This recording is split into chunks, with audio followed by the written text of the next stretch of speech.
You reach down for something on the floor and hesitate. But here's what nobody tells you. This floor test predicts your lifespan. Would you actually pass that test today? Stick around. You'll learn the exact sequence to get up alone. I'm Atlas Reed. Subscribe. You belong here. Point 1. For most men over 60, the real danger was never the fall itself. It's the 60 seconds after, the moment your body won't answer the way it used to, and you're on the ground with no idea if you can get back up alone. Here's what the research says about that moment.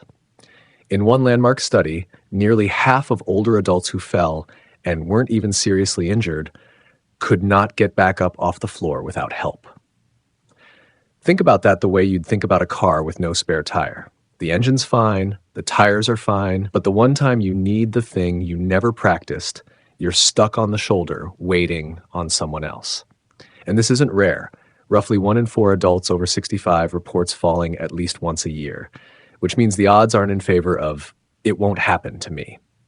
At 61, 3 years into rebuilding strength I'd let slip in my 50s, I watched my father lose that trust in one afternoon. The research on it says the ability to get back up isn't about strength alone. It's a separate, trainable skill most men never once practice. So if it isn't strength that gets a man back on his feet, what is it? Point 2, it's leverage, not muscle. And once you see it, you can't unsee it. Physical therapists have a test they use that predicts how long a man is going to live. Not his cholesterol, not his blood pressure. It's whether he can sit down on the floor and stand back up again, and how much he has to lean on his hands and knees to do it. Men who need both hands and both knees just to get up score measurably worse on long-term health outcomes than men who can do it clean. That's not about how strong you are in the gym. It's about a sequence. Roll to your side, load onto a forearm, get one knee underneath you, then push up through the leg, not the back. Most men try to do the opposite instinctively. They try to muscle straight up from flat on their back, fighting gravity with the weakest possible leverage, which is exactly why it feels impossible even for a man who can bench his own body weight. This is the kind of thing a physical therapist teaches after a fall. Here it is before one. Here's the honest test. If a stranger handed you the exact order those 4 moves go in and made you practice it once, would you feel like you'd gotten something real? Most men would, because right now, most men have never practiced this even a single time. The floor comes first. Everything else comes after, because none of the rest matters if you can't get off it on your own. Getting up is trainable, but there's one part of this most men never think to prepare for, the part that decides what happens if nobody's around to see you go down. Point 3, because falling alone isn't rare, and what happens next is the part nobody talks about. In roughly 1 out of every 5 falls adults over 65, what follows is what's clinically called a long lie, an hour or more on the floor before help arrives. And in one major study, about 4 out of every 5 of those long lie cases never used a call alarm they had, even when one was sitting within reach. That gap between having a plan and actually using it under real circumstances is exactly the step-by-step floor recovery sequence that still standing after 60, the complete independent system walks through, practiced ahead of time so it's automatic instead of theoretical. It's linked in the description below. If you're watching on your TV right now, there's a QR code on screen. Grab your phone and scan it. The point isn't the alarm. It's not needing to reach for one in the first place, because the movement itself already works. A long lie isn't just uncomfortable. It's the thing that turns a minor stumble into a hospital visit, because an hour on a hard floor does damage a quick recovery never would have. Point 4. Here's the part nobody puts in the brochure. You can know the exact sequence, roll, forearm, knee, push, and still freeze the first time you're actually on the ground. Roughly 1 in 5 to 2 in 5 older adults report a lingering fear of falling in general. But among men who've already had one fall, that number climbs as high as 7 in 10. And that fear does something specific. It doesn't just make men cautious, it makes some men stop moving altogether. Stop getting down on the floor with a grandchild. Stop reaching for something off a low shelf. Avoiding the position starts to feel safer than risking it again.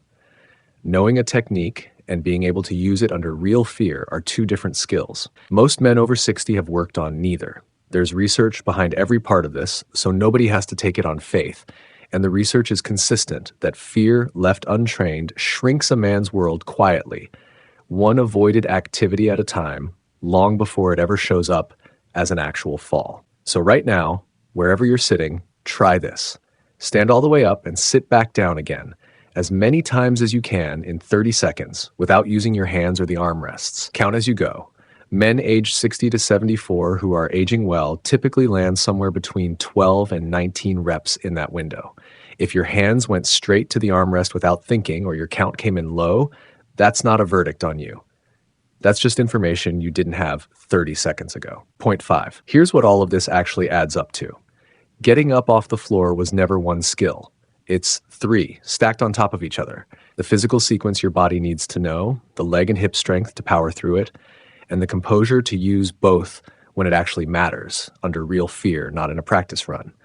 Most men over 60 have trained maybe one of those 3, if any. And that's exactly why an otherwise strong man, otherwise capable, can still end up on a bathroom floor unable to explain, even to himself, why he can't just get up. My father wasn't weak. He was untrained in the one skill that mattered most in that specific moment. And once I understood that, I stopped seeing getting older as the problem. The problem was always the gap between what a man's body can do and what he's actually rehearsed. That's the whole shift. Independence was never about being unbreakable. It's about never needing to find out in the one moment it counts whether you'd actually train for it. A man who can get himself off his own floor on his own terms isn't lucky. He's prepared. And that's a decision, not an accident. The 60 seconds after a fall were never about luck. They were always about whether you'd practice the 3 things that get a man back on his feet. That practice, the exact sequence, the strength work behind it, and the composure training most men skip entirely, is precisely what I built into the full system, because I never wanted another man to learn this on a bathroom floor the way my father did. Still standing after 60. The complete independence system walks you through the entire floor recovery sequence step by step, along with the strength work that makes it automatic. It's linked in the description below, or scan the QR code on your screen right now. The cost of waiting here isn't dramatic. It's just that the first time you actually need this skill tends to be the worst possible time to be learning it for the first time. If this is the kind of training intelligence you want every week, subscribe. We put out videos weekly, and every one is built for men serious about staying independent. I'm Atlas Reed. Keep doing the work.